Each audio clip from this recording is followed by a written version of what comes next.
Assalamualaikum warahmatullahi wabarakatuh. Perkenalkan, nama saya Nurma Aulia Safitri dengan NIM 2002102041131. Saya dari kelas A. Di sini saya akan membagikan kisah bawang putih dan bawang merah. Pada suatu hari di sebuah desa hiduplah sebuah keluarga yang terdiri dari ayah, ibu, dan gadis remajanya yang cantik yang bernama Bawang Putih. Mereka adalah keluarga yang bahagia. Meski ayah Bawang Putih hanya pedagang biasa, namun mereka hidup rukun dan damai. Suatu hari, ibu Bawang Putih sakit keras dan akhirnya meninggal dunia. Bawang Putih pun sedih dan berduka, demikian pula dengan ayahnya. Di desa itu tinggal pula seorang janda yang memiliki anak bernama Bawang Merah. Semenjak ibu Bawang Putih meninggal, ibu Bawang Merah sering berkunjung ke rumah Bawang Putih. Dia sering membawakan makanan, membantu Bawang Putih membereskan rumah, atau hanya menemani Bawang Putih dan ayahnya mengobrol. Akhirnya, ayah Bawang Putih berpikir bahwa mungkin lebih baik ia menikah saja dengan ibu Bawang Merah agar Bawang Putih tidak kesepian lagi. Dengan pertimbangan Bawang Putih, maka ayah Bawang Putih menikah dengan ibu Bawang Merah. Awalnya ibu Bawang Merah dan Bawang Merah sangat baik kepada Bawang Putih. Namun lama-kelamaan sifat asli mereka mulai kelihatan.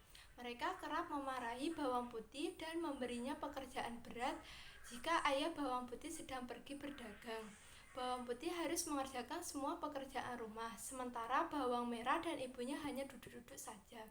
Tentu saja, ayah Bawang Putih tidak mengetahuinya karena Bawang Putih tidak pernah menceritakannya. Suatu hari, ayah Bawang Putih jatuh sakit dan kemudian meninggal dunia. Sejak saat itu, Bawang Merah dan ibunya semakin berkuasa dan semena-mena terhadap Bawang Putih. Bawang Putih hampir tidak pernah beristirahat. Dia harus bangun sebelum subuh untuk mempersiapkan air mandi dan sarapan untuk Bawang Merah dan ibunya. Kemudian, dia harus memberi makan ternak, menyiram kebun, dan mencuci baju ke sungai. Selain itu, dia harus menyetrika, membersihkan rumah, dan masih banyak pekerjaan lainnya. Namun, Bawang Putih selalu melakukan pekerjaan dengan gembira, karena dia berharap suatu saat ibu tirinya akan mencintai seperti anak kandungnya sendiri. Pagi ini seperti biasanya, Bawang Putih membawa bakul berisi pakaian yang akan dicucinya di sungai. Dengan bernyanyi kecil, dia menyusuri jalan setapak di pinggir hutan kecil yang biasa dilaluinya. Hari itu cuaca sangat cerah. Bawang Putih pun segera mencuci pakaian kotor yang dibawanya. Saking terlalu asiknya, Bawang Putih tidak menyadari bahwa salah satu baju telah hanyut terbawa arus. Celakanya, baju yang hanyut adalah baju kesayangan ibu tirinya. Ketika menyadari hal itu, baju ibu tirinya telah hanyut terlalu jauh. Bawang Putih mencoba menyusuri sungai untuk mencarinya, namun tidak berhasil menemukannya. Dengan putus asa, dia kembali ke rumah dan menceritakan kepada ibunya. "Dasar ceroboh," bentak ibu tirinya. "Aku tidak mau tahu, pokoknya kamu harus mencari baju itu dan jangan berani pulang kalau kamu belum menemukannya, mengerti?" Bawang Putih terpaksa menuruti keinginan ibu tirinya. Dia segera menyusuri rumah tempatnya mencuci tadi. Matahari sudah mulai meninggi, namun Bawang Putih belum juga menemukan baju ibunya. Dia memasang matanya dengan teliti, diperiksanya setiap juluran akar yang menjorok ke sungai. Siapa tahu baju ibunya tersangkut di sana. Setelah jauh melangkah dan matahari sudah condong ke barat, Bawang Putih melihat seorang pengembala yang sedang memandikan kerbaunya. Maka Bawang Putih berkata, "Wahai paman yang baik, apakah paman melihat baju merah yang hanyut lewat sini? Karena saya harus menemukan dan membawanya pulang."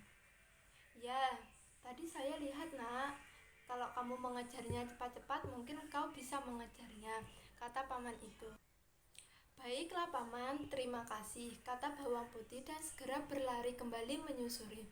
Hari sudah mulai gelap, Bawang Putih sudah mulai putus asa.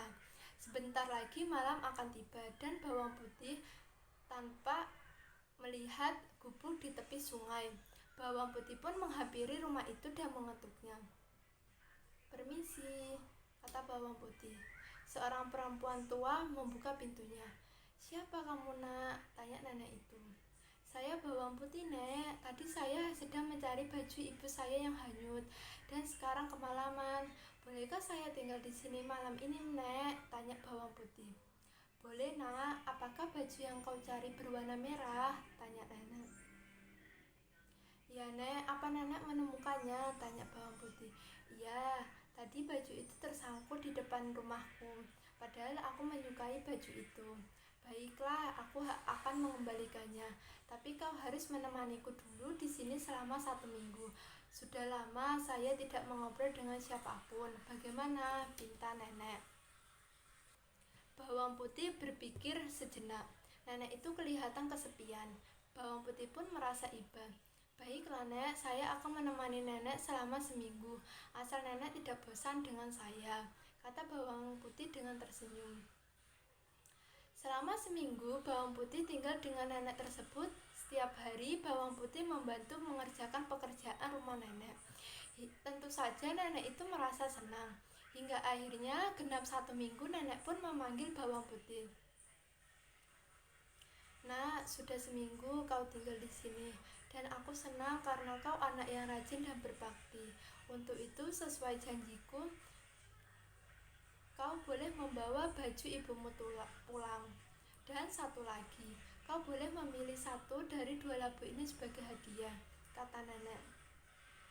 Mulanya bawang putih menolak diberi hadiah nenek, tetapi nenek memaksa. Akhirnya bawang putih memilih labu yang paling kecil.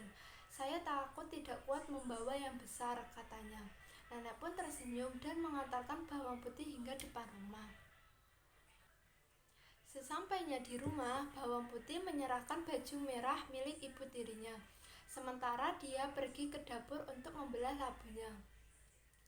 Alangkah terkejutnya bawang putih ketika labu itu terbelah. Di dalamnya ternyata berisi emas permata yang sangat banyak. Dia berteriak saking gembiranya dan memberitahukan hal ajaib ini kepada ibu tirinya. Dan bawang merah yang dengan serakahnya langsung merebut emas permata tersebut. Mereka memaksa bawang putih untuk menceritakan bagaimana dia bisa mendapatkan hadiah tersebut. Bawang putih pun menceritakan dengan sejujurnya. Mendengar cerita bawang putih, bawang merah dan ibunya berencana untuk melakukan hal yang sama, tapi kali ini bawang merah yang melakukannya. Singkat cerita, akhirnya bawang merah sampai di rumah nenek tua itu di pinggir sungai tersebut. Seperti bawang putih, bawang merah pun diminta untuk menemaninya selama 1 minggu. Tidak seperti bawang putih yang rajin, selama 1 minggu itu bawang merah hanya bermalas-malasan. Kalaupun ada yang dikerjakan, maka hasilnya tidak pernah bagus karena selalu dikerjakan dengan asal-asalan. Akhirnya setelah 1 minggu, nenek itu membolehkan bawang merah untuk pergi. "Bukankah seharusnya nenek memberikanku labu sebagai hadiah karena menemaniku selama 1 minggu?" tanya bawang merah. Nenek itu terpaksa menyuruh bawang merah memilih salah satu labu dari 2 labu yang ditawarkan. Dengan cepat, bawang merah mengambil labu yang besar dan tanpa mengucapkan terima kasih, dia langsung pergi. Sesampainya di rumah, bawang merah segera menemui ibunya dan dengan gembiranya memperlihatkan labu yang besar yang telah dibawanya. Karena takut bawang putih akan meminta bagian, mereka menyuruh bawang putih untuk pergi ke sungai. Lalu dengan tidak sabar mereka membelah labu tersebut. Tapi ternyata bukan emas permata yang keluar dari labu tersebut, melainkan binatang-binatang berbisa seperti ular, kalajengking, dan masih banyak lainnya. Binatang-binatang itu langsung menyerang bawang merah dan ibunya hingga tewas. Itulah balasan dari orang yang serakah. Pesan moral dari cerita bawang merah dan bawang putih adalah selalu bersikap baiklah dengan tulus dan ikhlas pada orang lain tanpa mengharapkan imbalan. Kebaikan yang kita lakukan selalu berbuah kebaikan pula. Demikian pula dengan kejahatan akan mengakibatkan kejahatan pula. Cukup sekian dari kisah bawang putih dan bawang merah. Saya mohon maaf apabila ada salah kata. Wassalamualaikum warahmatullahi wabarakatuh.